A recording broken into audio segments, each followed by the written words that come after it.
10 Zulhijjah tahun ini setelah kepergian Dika. Assalamualaikum warahmatullahi wabarakatuh. Apa kabar Bunda? Semoga Allah selalu memberikan kebahagiaan. Terima kasih ya Bun sudah komen di video aku. Ini cerita kelanjutannya. 2 minggu setelah kepergian Mas Dika. Walau masih terpuruk, namun aku berusaha untuk tetap tegar.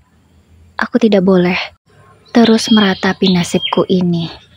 Aku memang kehilangan Mas Dika, namun aku harus tetap melanjutkan hidupku. Hari ini aku dikunjungi oleh keluarga Mas Dika.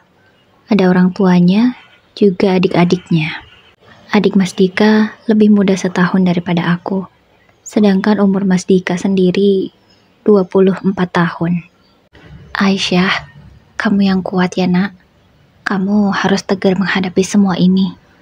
Kamu harus ikhlas, ucap ibu mertuaku memberi dukungan. Iya mbak harus kuat ya. Jangan sedih terus. Mas Dika udah tenang di sana. Mbak harus semangat ya. Lanjut adik iparku. Adik iparku itu seorang perempuan. Dan ternyata dia juga kenal dengan Putri. Iya mah, dek. Insya Allah Aisyah kuat menjalani semua ini. Maaf ya, Aisyah gak datang di acara pengajian untuk Mas Dika. Aisyah benar-benar belum kuat waktu itu. Ucapku meminta maaf pada mereka. Iya, Mama ngerti. Gak apa-apa kok. Yang penting kamu selalu mendoakan Dika ya. Iya mah, pasti. Aku selalu mendoakan Mas Dika. Tiba-tiba hatiku merasa tidak kuat lagi. Ku peluk mama mertuaku dengan erat. Aku menangis di pelukannya. Sudah Aisyah, jangan kamu tangisi terus. Kamu harus ikhlas ya, ucap ibu mertuaku. Adik iparku yang bernama Neti juga ikut memelukku. Dia sama. Dia juga selalu memberi dukungan padaku. Di saat kami masih berpelukan, tiba-tiba aku mendengar suara yang tak asing di telingaku. Dia adalah Putri. Dia datang mengunjungiku. Sejak kepergian Mas Dika, aku memang melarangnya untuk menemuiku terlebih dahulu. Aku masih ingin menenangkan diri dan ingin sendiri. Syah, ya Allah, lo yang kuat ya, ucapnya kemudian memelukku. Iya Put, aku udah lebih kuat kok. Kamu tenang aja ya, jawabku. Iya, kalau ada apa-apa cerita ya. Kalau kamu pengen liburan atau jalan-jalan, aku siap menemani kamu, ucapnya lagi. Iya, makasih ya. Kamu memang sahabatku yang selalu mengerti. Kok kamu gak pernah cerita sih? Kalau kamu juga kenal sama Neti, tanya aku pada Putri. Gimana mau cerita? Aku kan gak tahu kalau kamu mau nikah sama kakaknya Neti. Kamu kan tiba-tiba langsung nikah gitu aja, emangnya aku tahu? Iya, maaf ya. Tapi kan kamu tahu sendiri kan gimana ceritanya, timpalku. Iya, yaudah. Kamu pokoknya harus tetap bahagia. Kamu harus ikhlas, ucap Putri lagi. Iya Put, aku udah gak apa-apa kok, jawabku sembari tersenyum, walaupun hatiku masih terasa sangat perih. Ya udah, daripada sedih-sedih, mending kita makan dulu ya, ajak mama mertuaku, karena kebetulan beliau tadi membawakan makanan untukku dan juga orang tuaku. Kami semua pun makan bersama. Tapi saat kami semua masih fokus dengan makanan masing-masing, tak sengaja aku melihat abangku dan Neti saling bertatap tidak sengaja. Kulirik abangku. Dia tersipu malu. Setelah selesai makan, aku, Neti, dan Putri membereskan semuanya. Kami pun langsung mencuci piring bekas makan tadi. Setelah selesai, kami bertiga menyusul duduk bersama di ruang tamu. Aisyah, sini nak, panggil ayahku. Iya ya, ada apa? Aku sembari mendekati ayah.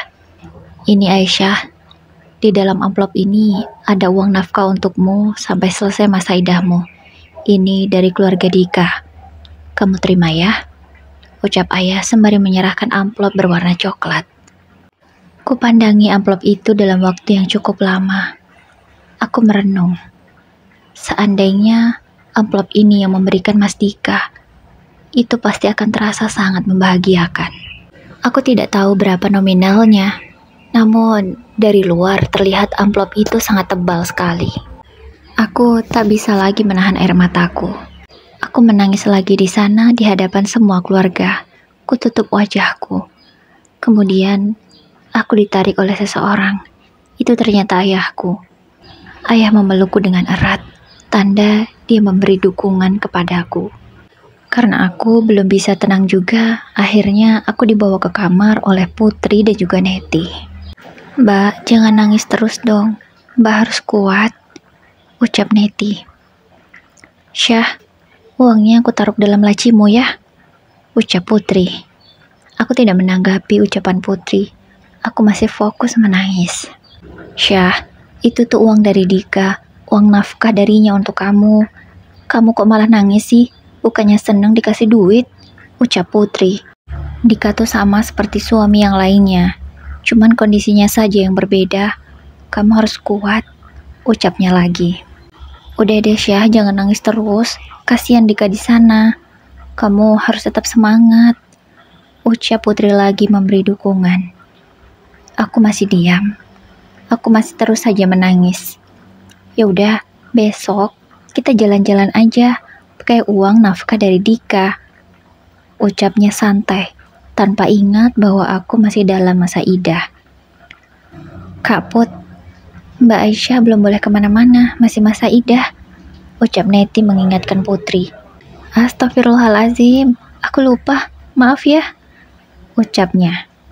Aku malah tertawa dengan kelakuan sahabatku itu. "Tuh kan, akhirnya lo ketawa juga. Gini dong, lo harus tetap bahagia," ucapnya lagi. "Iya, makasih ya, kamu selalu berusaha menghiburku," ucapku pada Putri. Sore pun tiba, semua tamu yang datang pun berpamitan. Setelah melaksanakan sholat asar, aku duduk lagi di kasurku. Kulihat ponselku. Aku melihat foto kenanganku bersama Mas Dika saat pernikahan kemarin. Kulihat semua foto-foto kami. Benar-benar sangat mesra sekali. Bahkan album foto kami pun baru jadi. Dan kini sudah diantar ke rumahku. Kupandangi foto-foto itu. Benar-benar sangat mengharukan. Terima kasih ya Mas. Kamu sudah menjadi suami yang baik untukku. Semoga kamu ditempatkan di surganya, ucapku sembari kuelus foto Mas Dika. Ku peluk album foto itu. Aku benar-benar sangat sedih. Namun, aku tak boleh seperti ini terus. Kamu harus bangkit, Aisyah. Tidak terasa sudah 1 bulan kepergian Mas Dika. Aku masih tetap di rumah. Aku mengerjakan tugas kuliahku secara online. Setelah selesai mengerjakan tugas kuliah, aku berberes rumah dan juga kamarku seperti biasanya. Kali ini aku membuka laci meja riasku. Aku baru ingat kalau di dalam laci itu ada uang nafkah dari keluarga Mas Dika. Ku ambil amplop itu dan kulihat isinya. Aku sangat syok sekali karena ternyata nominalnya tidaklah sedikit. Ada 20 juta di dalam amplop itu. "Terima kasih ya Mas. Aku terima nafkah darimu. Walaupun bukan kamu yang memberikannya langsung pada aku, Mas," ucapku bicara seorang diri. Aku keluar kamar. Niatku akan kuberikan saja uang ini pada orang tuaku. "Bu, ini uang dari keluarga Mas Dika," ucapku sembari menyerahkan amplop coklat itu kepada ibu. "Aisyah, uang ini nafkah untuk kamu, jadi kamu yang harus menyimpannya. Kalau kamu tidak mau menggunakan uang ini ya kamu simpan saja. Suatu saat pasti kamu membutuhkannya." "Tapi Bu, gak apa-apa kok kalau uang ini dipakai untuk kebutuhan kita," jawabku. "Jangan, kamu simpan saja untuk keperluanmu sendiri. Itu uang hakmu nak. Ya, dengarkan ibu," ucap ibuku tegas. Kalau sudah begitu, aku tak bisa membantah lagi. Aku hanya menuruti ucapan ibu, kemudian masuk ke dalam kamarku dan menyimpan uang itu ke dalam laci meja riasku. Aku mulai berpikir, untuk apa uang ini akan kugunakan nanti? Oh iya, kebetulan Aku belum membayar uang kuliahku. Akan kugunakan uang ini saja untuk membayarnya. Tidak mungkin kan aku terus merepotkan ayah. Terus sisanya akan kugunakan untuk wisuda. Karena sekarang aku sudah semester 8. Sebentar lagi aku akan wisuda. Bulan demi bulan pun berlalu. Dan masa idahku sudah selesai. 4 bulan lamanya aku menjalani masa idahku ini. Sekarang aku sudah bisa keluar rumah dan menjalani aktivitasku seperti biasanya. Aku mulai berangkat ke kampus dengan motor bututku. Motor yang sekarang kondisinya sangatlah baik. Semenjak diperbaiki di bengkel Mas Dika waktu itu, dia tidak pernah rewel. Semoga kamu awet ya, menemani aktivitasku sehari-hari. Ucapku mengajak bicara motor bututku itu. Bismillah, aku mulai berangkat ke kampusku untuk pertama kali. Setelah 4 bulan, aku tidak pernah datang ke kampus ini. Di kampus, aku sudah ditunggu oleh Putri ternyata. Dia juga tak hanya sendiri, bersama juga beberapa teman sekelasku yang lainnya. Kini, aku sudah bisa tersenyum dan bahagia. Walaupun kalau teringat, masih sedih juga. Tapi aku berusaha agar tidak terus berlarut-larut dalam kesedihan. Assalamualaikum, ucapku menyapa mereka semua. Waalaikumsalam, alhamdulillah kamu sudah kembali lagi, ucap mereka bersamaan. Aku tersenyum mendengar sambutan mereka yang sangat bahagia sekali. Terima kasih ya, kalian selalu membuatku semangat, ucapku. Yuk ke kelas, ajak salah satu di antara mereka. Kami pun berjalan bersamaan menuju kelas kami. Namun di tengah perjalanan, kami bertemu dengan segerombolan geng yang cukup senior di kampus ini. Karena anggotanya rata-rata sudah kuliah lewat dari 8 semester. Janda kembang sudah masuk kuliah lagi nih, ucap ketua geng dari kelompok itu. Namanya Meli. Dia memang terkenal sebagai wanita yang judes dan suka julid. Aku hanya bisa beristighfar. Aku harus menahan emosiku, tidak boleh marah. Tapi Putri langsung pasang badan. Kalau ngomong dijaga ya. Kamu gak pernah diajarin sopan santun sama orang tuamu, ucap Putri dengan nada tinggi. Sepertinya dia terpancing emosi. Oh, pengawalnya marah, takut, ucapnya dengan raut wajah mengejek. Meli tetap tidak mau kalah. Dia masih terus saja menghinaku dan merendahkanku. Kasihan banget ya, belum sempat disentuh, tapi sudah ditinggal mati. Sambungnya lagi sembari diiringi tawa oleh anggota gengnya yang lain.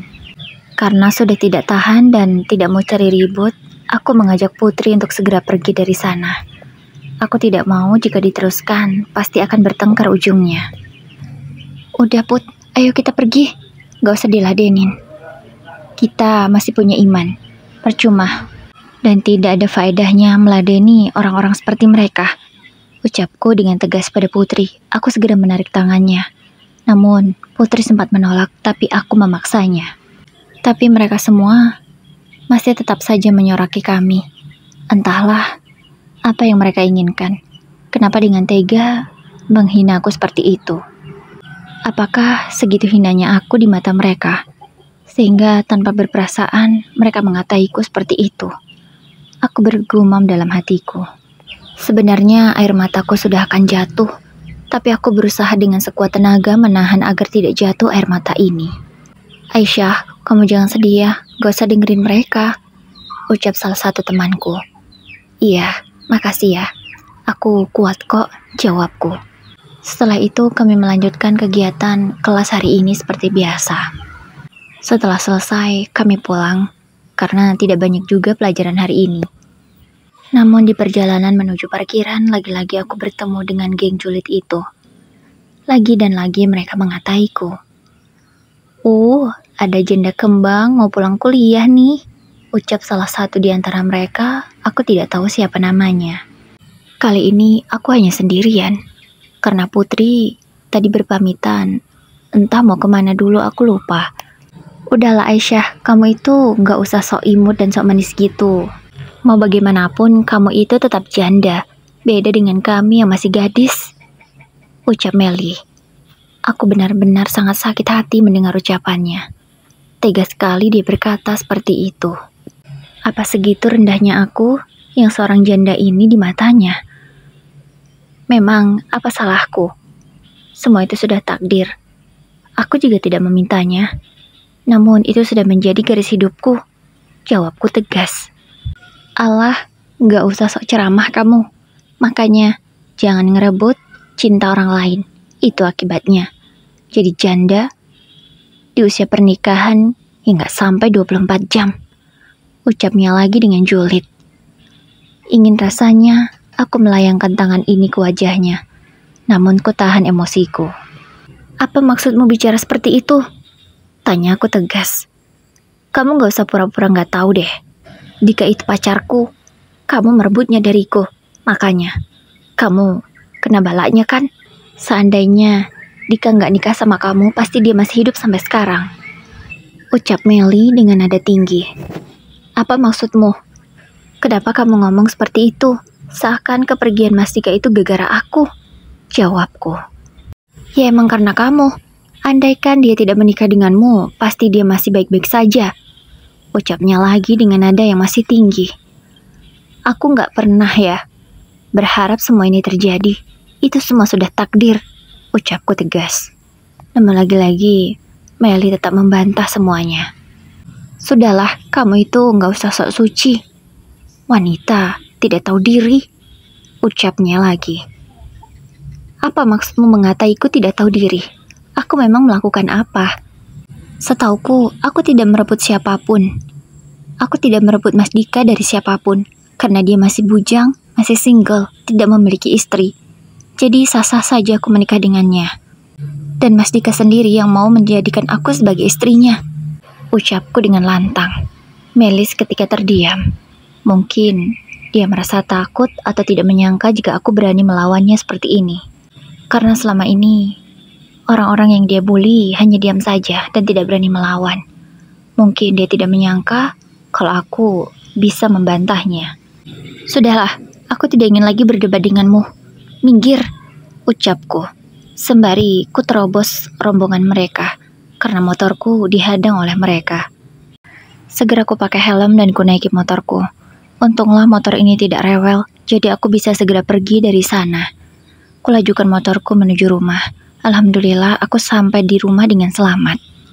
Walau aku terlihat kuat dan tegar, namun hatiku juga tak sekuat itu ternyata. Sesampainya di dalam kamar, aku menangis. Ibuku menyadarinya. Dia masuk dan menanyai apa yang terjadi. Ada apa Aisyah? Kenapa menangis? Tanya ibu dengan lembut. Bu, apakah aku sehina itu karena aku seorang janda? Tanyaku pada ibu. Tidak nak, itu semua sudah takdir. Kamu tidak boleh merasa dirimu rendah. Kamu itu istimewa nak. Ucap ibu menjelaskan, kemudian memelukku. Aisyah, kamu jangan merasa rendah diri ya, karena statusmu. Kamu harus bersyukur. Kamu tidak usah mendengarkan ucapan orang lain ya nak. Kamu harus percaya diri. Ucap ibu lagi. Iya bu, insya Allah, jawabku. Hapus air matamu dan ayo kita sholat zuhur, sudah waktunya. Ucap ibu lagi. Iya bu, ayo kita sholat zuhur. Kemudian kami berdua bersama-sama untuk mengambil air wudhu. Setelah itu kami sholat.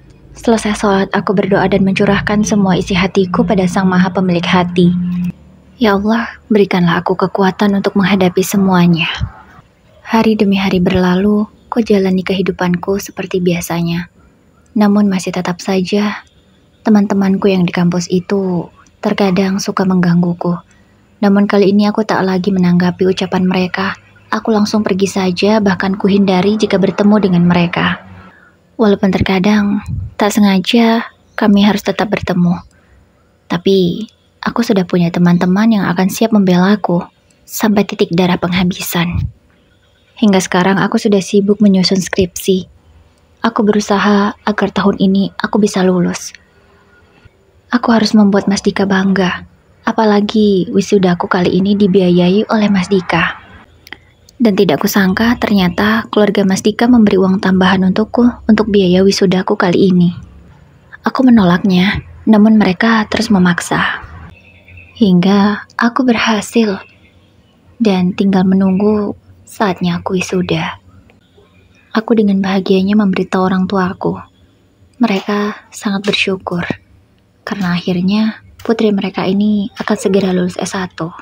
Acara wisudaku pun sudah tiba. Aku juga mengajak semua keluarga Mas Dika. Karena mau bagaimanapun, mereka tetaplah orang tuaku, walaupun statusnya sudah berbeda sekarang. Aku dan keluargaku, juga keluarga Mas Dika, sama-sama berbahagia, karena akhirnya aku sudah lulus. Setelah wisudaku ini, aku sudah memiliki rencana. Aku ingin membuka usaha sendiri, tapi sebelum itu, aku harus mencari modalnya terlebih dahulu. Kebetulan, aku sudah ditawari suatu pekerjaan di salah satu perusahaan. Aku sangat tertarik, karena insya Allah hasilnya halal dan aku bisa menabung dari sana untuk mewujudkan cita-citaku ini. 1 bulan setelah aku wisuda, aku sudah mulai bekerja di perusahaan itu. Walaupun masih jabatan yang biasa saja, namun alhamdulillah gajinya cukup lumayan. Aku jalani hari-hariku dengan penuh bahagia. Aku selalu semangat untuk menyambut setiap harinya, walaupun dengan penuh pekerjaan. Oh ya, seminggu sekali aku selalu datang ke makam Mas Dika. Apalagi pas wisuda kemarin, aku menunjukkan ijazahku kepada Mas Dika. Walaupun aku meneteskan air mata, tapi aku yakin Mas Dika bangga denganku. Meskipun Mas Dika sudah tiada, tapi aku selalu merasa Mas Dika selalu hadir di setiap hari-hariku.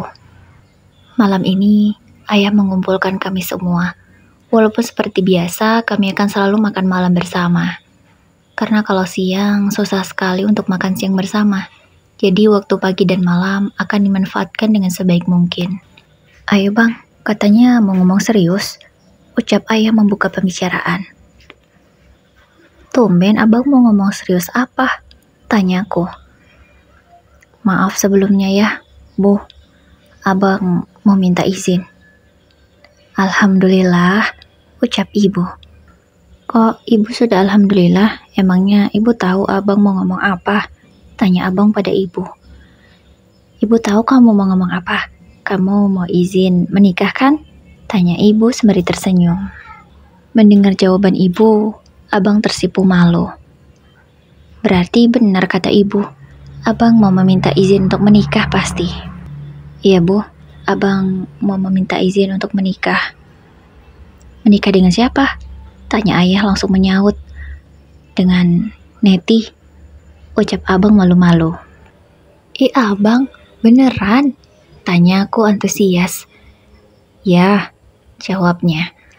Alhamdulillah, aku setuju. Kapan rencananya? Tanya aku lagi. Secepatnya, kapan ayah dan ibu siap mengantarku untuk lamaran? Aku sudah siap kok, ucap abang. Aku juga sudah punya modalnya, sambung abang lagi. Ya sudah, nanti ayah sama ibu akan langsung datang ke rumah keluarga Neti dan akan menanyakan kapan kita bisa melamarnya. Malam itu juga, meskipun terkesan mendadak, ayah dan ibu nekat berangkat ke tempat Neti. Untunglah keluarga Neti siap menunggu. Mereka juga tidak sabar.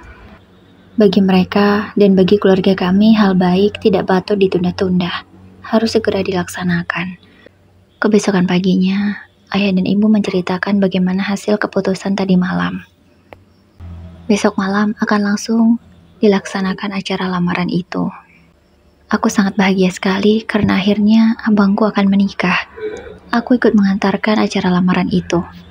Walaupun semuanya mengingatkanku pada memori saat aku dilamar oleh Mas Dika. Prosesinya pun sama. Saat lamaran itu Neti tidak keluar. Dia tetap di kamar. Aku sempat menemuinya dan mengucapkan selamat untuknya. Aku meminta agar dia tidak lagi memanggilku Mbak, namun panggil saja namaku, Aisyah. Karena sebentar lagi dia akan menjadi kakakku, bukan adik iparku seperti kemarin. Setelah acara selesai, kami semua berpamitan untuk pulang. Tanggal pernikahan mereka pun sudah ditetapkan 1 minggu lagi. Aku sebagai adik dari abang membantunya mempersiapkan semua hantaran yang akan dibawa nanti. Mulai dari baju, skincare, dan segala keperluan lainnya. Seminggu kemudian tibalah acara pernikahan abang. Pesta mewah digelar oleh keluarga Neti. Semuanya sangat bahagia. Aku pun juga. Aku ikut berbahagia atas pernikahan abang dan Neti. Walaupun seharusnya acara ini dipersiapkan untukku dan Mas Dika waktu itu. Tapi ya sudahlah. Semua memang sudah digariskan. Aku sempat meneteskan air mata di sana. Banyak yang kuingat. Terutama ingatanku bersama Mas Dika. Tapi lebih banyak rasa syukur dan bahagiaku melihat pernikahan abang dan Neti. Seminggu setelah pernikahan abang dan Neti, mereka memutuskan untuk mengontrak rumah sendiri. Karena abang dan Neti tidak mau tinggal bersama orang tua atau mertua. Aku sangat bahagia melihat mereka berdua bahagia. Aku juga ikut membantu proses pindahan rumah abang dan Neti. Kak Neti maksudku. Iya, aku belum terbiasa, namun aku akan membiasakan diri untuk memanggil Neti kakak. Setahun berlalu. Abang dan Kak Neti sudah dikaruniai seorang anak. Mereka diberikan anak lelaki yang sangat lucu sekali. Aku bahagia sekali. Akhirnya, keluarga abangku lengkap dengan anak di antara mereka. Sedangkan aku sendiri masih betah dengan kesendirian. Aku masih fokus bekerja untuk menabung. Akhirnya setelah 2 tahun aku bekerja, kupikir sudah cukup modal yang aku miliki. Aku membuka butik. Ya, usaha impianku adalah butik baju muslimah. Ku buka butikku dengan bismillah. Alhamdulillah barang-barangnya sudah lengkap. Pakaian muslimah beserta perlengkapannya tersedia di sana. Putri sahabatku menjadi customerku pertama. Dia datang bersama suaminya. Dia sedang hamil, muda juga sekarang. Kehamilannya berusia 4 bulan. Aku sangat bahagia sekali melihat sahabatku itu sudah menikah. Dia membeli beberapa pakaian di tokoku. Semua itu juga disetujui oleh suaminya. Aku tersenyum melihat kebahagiaan mereka berdua. Dan lagi-lagi aku teringat pada Mas Dika. Seandainya dia masih ada, pasti kebahagiaan yang sama juga akan aku rasakan.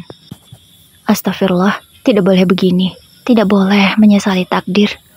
Kamu jangan begini Aisyah, gumamku dalam hati. Hari demi hari berlalu, butikku semakin ramai dengan pelanggan. Aku sangat bersyukur sekali karena usahaku ini sangat lancar. Hingga suatu hari, ada seorang pelangganku yang datang. Dia datang bersama ibu dan seorang pria muda. Kupikir itu anaknya. Pria itu memilihkan beberapa gamis untuk ibunya itu. Warna yang ia pilihkan pun sangat serasi dan sangat bagus-bagus sekali. Aku tidak sengaja memperhatikan mereka karena sedang mengecek beberapa stok barang. Walaupun aku memiliki beberapa orang karyawan, tapi untuk hal seperti itu aku biasa mengerjakannya sendiri. Permisi mbak, apakah gamis yang model seperti ini ada warna yang lain? Tanya pria itu tiba-tiba. Aku sedikit terkejut, kemudian langsung mengarahkannya menuju tempat gamis yang serupa dengan yang ia tanyakan. Di sini mas, banyak warna yang lain, ucapku. Oh terima kasih ya. Mau untuk siapa? Tanyaku basa-basi. Itulah caraku untuk mengakrabkan diri pada customer. Untuk calon mertua saya mbak, jawabnya. Oh bagus itu mas, ini bahannya adem. Banyak juga warna yang lain. Kalau untuk ibu-ibu, biasanya banyak yang suka warna ini. Ucapku lagi, sembari memilihkan gamis yang biasa ibu-ibu sukai. Kupilihkan warna hitam, warna abu-abu tua, dan warna blue stone. Biasanya warna-warna itu favorit untuk ibu-ibu yang membeli gamis di tokoku. Yang ini bagus kayaknya mbak, ucap pria itu, sembari memegang gamis berwarna blue stone yang aku tunjukkan padanya. Iya, ini bagus. Mau ambil ini? Ucapku. Iya, boleh. Yang ini aja. Kemudian dia mengambil gamis itu dari tanganku. "Di mana bayarnya?" tanyanya lagi. "Di sebelah sana," ucapku sembari menunjuk dengan jempol tanganku. "Baik, terima kasih ya." Kemudian dia pergi bersama ibunya untuk menuju kasir. Setelah selesai membayar, mereka segera pulang. Aku melanjutkan kegiatanku seperti biasa, hingga beberapa minggu kemudian. Pria itu datang lagi, namun kali ini dia sendirian, tidak bersama ibunya. "Mbak, ada gamis dengan model seperti ini dalam jumlah banyak?" "Ada, Mas." "Oh, saya tahu. Pasti untuk pakaian keluarga ya?" ucapku. "Enggak, untuk karyawan perempuan saya," jawabnya. "Oh, maaf, saya sok tahu," ucapku merasa tak enak. "Ya nggak apa-apa." "Oh ya Mbak, saya nggak jadi nikah," jawabnya lesu. Aku entah mengapa malah jadi kepo. "Kenapa Mas?" Aku yang teringat seharusnya tidak menanyakan hal ini, langsung menutup mulutku. "Maaf, saya keceplosan," ucapku lagi. "Iya, nggak apa-apa." "Ya, belum jodohnya Mbak. Kemarin hadiah dari saya diterima. Namun anaknya malah mengecewakan saya. Tapi ya tidak apa, belum jodohnya," ucapnya lagi. "Oh, begitu ya Mas. Yang sabar ya. Semoga digantikan dengan yang lebih baik." "Amin. Terima kasih Mbak doanya." "Iya, sama-sama. Mau yang mana Mas warnanya? Biar saya carikan dan saya cek berapa stoknya." "Iya Mbak, saya mau yang warna ini aja ya. Tolong dicek ada berapa. Saya butuh 20. Ucapnya lagi. "Baik, sebentar ya." Setelah itu aku segera ke gudang untuk melihat berapa stok baju yang ia inginkan. Alhamdulillah stoknya cukup. Dia pun langsung mengambil semua baju itu dan segera membawanya pulang. Beberapa hari kemudian dia datang lagi ke tokoku. Katanya ingin membelikan jilbab. Alasannya untuk karyawannya juga. Aku merasa senang karena akhirnya mendapat pelanggan tetap sepertinya. Aku juga memberikan nomor telepon toko, mana tahu dia ingin memesan dalam jumlah banyak lagi sehingga kami bisa menyiapkan stoknya. Entah mengapa, pria itu sering order pakaian di tempatku. Aku pun lupa sudah beberapa kali, dan jumlahnya selalu banyak. Apakah dia sesering itu membelikan seragam untuk karyawannya? Batinku. Tapi lama-kelamaan, dia malah sering mengajakku bicara. Tidak hanya soal pakaian, melainkan hal-hal pribadi. Hingga tidak terasa kami malah menjadi dekat. Tapi tentu kami bertemu hanya di toko saja saat dia sedang membeli pakaian. Hampir setiap seminggu sekali dia selalu datang. Seringnya membelikan baju untuk ibunya atau terkadang jilbab. Namun selalu menyempatkan waktu untuk mengajakku bicara. Aku melayaninya dengan senang hati karena dia adalah customerku. Namun lama-kelamaan, obrolan kami menjadi serius. Dia waktu itu bertanya padaku, apakah aku sudah memiliki pasangan? Maaf Mbak, jika pertanyaan saya agak tidak sopan. Apakah Mbak sudah memiliki pasangan? Tanyanya. Saya bukan seorang gadis Mas. Saya juga bukan istri orang. Saya janda, jawabku jujur. Oh, maaf, ucapnya. Ya, nggak apa-apa. Aku kemudian menceritakan kisah rumah tanggaku dengan almarhum Mas Dika dulu. Dia ikut prihatin dengan kondisiku. Dia memberiku semangat. Hingga bulan demi bulan berlalu. Dia kembali lagi ke tokoku. Kali ini bukan untuk berbelanja, melainkan ingin bertemu denganku. Ada apa Mas? Tanyaku setelah aku menemuinya. Maaf, saya bolehkah bermain ke rumahmu? Ada hal yang ingin saya tanyakan pada orang tuamu, ucapnya dengan serius. Boleh, silakan saja. Ini alamatnya. Aku segera menuliskan alamat di secari kertas dan kuberikan pada pria itu. Sampai detik itu pun aku belum tahu siapa namanya dan dia juga belum tahu siapa namaku. Walaupun nama tokoku adalah namaku sendiri, tapi dia tidak pernah memanggil namaku dengan Aisyah. Mungkin dia belum ngeh kalau itu adalah namaku. Hingga di suatu malam dia bertamu ke rumahku. Aku sangat kaget sekali. Kupikir dia hanya bercanda atau hanya main-main saja. Tapi dia datang, malah bersama orang tuanya. Ternyata dia membicarakan ingin serius denganku. Dia ingin menjadikan aku sebagai istrinya. Sungguh aku tidak menyangka hal ini. Ayahku juga sudah menjelaskan pada mereka ceritaku yang sebenarnya. Statusku juga sudah dijelaskan pada orang tua dari pria itu. Tapi mereka menjawab tidak pernah mempermasalahkan hal itu. Dan malam itu aku baru tahu juga kalau nama pria itu adalah Ilham Pratama. Dia pasti anak pertama juga, sama seperti Mas Dika. Namun orang tuanya sempat bercerita kalau adiknya sudah meninggal 3 tahun yang lalu. Jadi kini Mas Ilham menjadi anak tunggal. Tapi waktu itu aku belum tertarik pada Mas Ilham. Aku masih menganggapnya biasa saja. Aisyah, bagaimana menurutmu Ilham? Apakah kamu ingin berkenalan lebih lanjut dengannya? Tanya ayah. Aku belum tahu ya. Kita lihat saja nanti ayah. Kalau seandainya aku oke, aku akan bicara pada ayah. Jawabku. Baiklah, semuanya ayah serahkan padamu. Kalau kamu bahagia, ayah juga bahagia nak, ucap ayah lagi. Iya ya, jawabku. Hingga beberapa bulan kemudian, Mas Ilham rutin datang ke tokoku, entah seminggu sekali atau 2 minggu sekali. Seperti biasa, dia membelikan pakaian untuk ibunya atau kadang untuk karyawannya juga. Entah aku sudah mulai menyukainya atau apa, tapi yang jelas, aku bicara pada ayah, aku setuju untuk mengenal dia lebih jauh. Hingga ayah bercerita padaku kalau Ilham ternyata bekerja di sebuah perusahaan.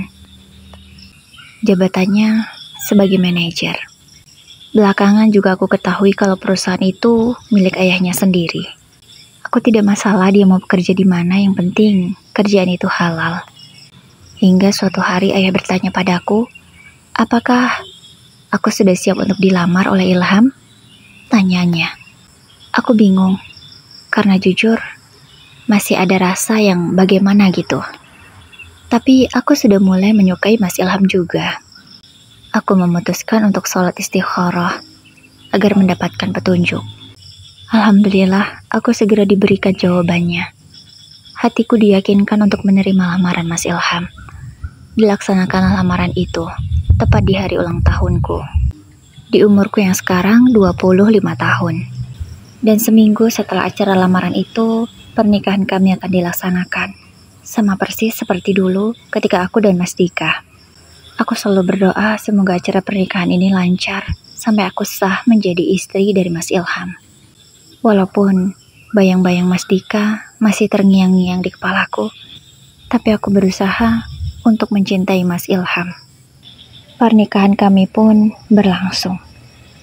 Akhirnya Mas Ilham mengucapkan ijab kabul itu dengan lantang dan lancar. Aku sudah sah menjadi istrinya. Setelah ijab kabul selesai, aku baru keluar. Ku cium tangan suamiku itu, dan Mas Ilham mendoakanku. Kali ini resepsi sederhana diselenggarakan oleh orang tuaku. Dan resepsi mewah akan dilaksanakan oleh keluarga Mas Ilham. Kalau ingat semua ini, jujur, rasa takut itu kembali muncul. Hingga acara resepsi di rumahku sudah selesai sore itu. Aku dan Mas Ilham segera beristirahat. Alhamdulillah, malam itu kami bisa menunaikan malam pertama kami. Aku merasa sangat bahagia karena Mas Ilham memperlakukanku dengan baik. Hingga kebesokan paginya, aku mendapat kabar kalau Mas Ilham kecelakaan dan meninggal di tempat. Aku benar-benar sangat kaget. Hingga akhirnya aku terjatuh dari tempat tidurku. Alhamdulillah semua ini hanya mimpi. Ketakutan itu membuatku sampai terbawa mimpi. Aku kaget dan segera tersadar. Kupandangi Mas Ilham yang masih tertidur lelap. Alhamdulillah suamiku baik-baik saja. Aku melihat jam. Ternyata sudah jam 3 pagi, saatnya aku sholat tahajud. Aku segera mandi wajib. Kubangunkan Mas Ilham dengan pelan. Alhamdulillah dia tidak marah. Awalnya aku merasa takut. Tapi ternyata Mas Ilham juga terbiasa untuk sholat tahajud. Aku bahagia sekali.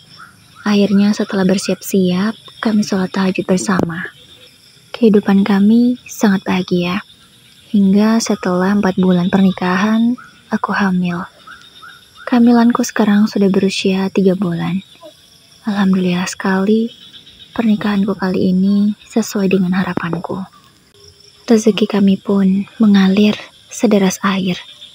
Butiku semakin ramai pelanggan, dan Mas Ilham juga sudah mendapatkan jabatannya menjadi pemilik perusahaan. Iya, ayahnya menyerahkan perusahaan itu pada Mas Ilham, karena Mas Ilham sudah menikah. Aku selalu berdoa, semoga keluargaku bisa tetap utuh dan bahagia, bisa menyaksikan anak-anak kami tumbuh dewasa nanti. Amin ya robbal alamin.